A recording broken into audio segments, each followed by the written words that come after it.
Bonsoir, bienvenue sur Monde Financier. Après la forte hausse puis la consolidation des gains, eh bien la tendance est à nouveau hésitante en Europe. La prudence est en effet de mise alors que la Fed a laissé hier soir les marchés sur leur faim avec un communiqué laconique puisque la Banque centrale américaine n'a finalement pas apporté de précision sur le calendrier de hausse des taux. Et puis en Europe, eh bien les négociations restent tendues entre l'Union européenne et la Grèce à propos justement de la renégociation de la dette grecque. Donc on a des joutes verbales entre l'Union européenne et la Grèce, mais pour l'heure, ces inquiétudes, ces préoccupations sont reléguées au second plan au lendemain d'une forte chute de la bourse d'Athènes et de son secteur bancaire. Le CAC, lui, alterne entre hausse et baisse, pas mal d'hésitation, un CAC qui s'inscrit peu de temps avant la clôture en baisse symbolique de 0,05%. On est autour des 4610 points. Ailleurs,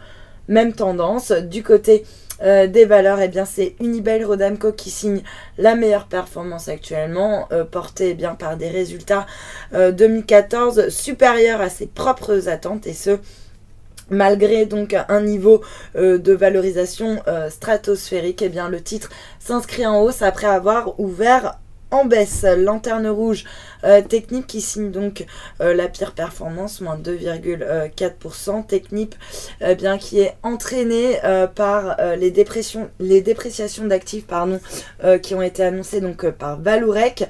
Vallourec qui a annoncé des dépréciations de 1 à 1,2 milliard, ce qui va pousser ses comptes dans le rouge. On a du coup Vallourec qui abandonne 4,3% sur le SBF 120. Total qui abandonne également 2,2%. Puis dans le même secteur, CGG qui abandonne plus de 6%. Et puis à l'inverse, sur le SBF 120, Ubisoft et Altran se distinguent parmi les meilleures performances avec des gains respectifs de 2,59 et 2,4%. Sur le marché d'échange, l'euro lui s'offre un rebond technique face au dollar. Il grimpe de 0,1% autour des 1,1347. À noter également que l'euro s'adjuge également 0,7% par rapport au yen autour des 133,79 yens.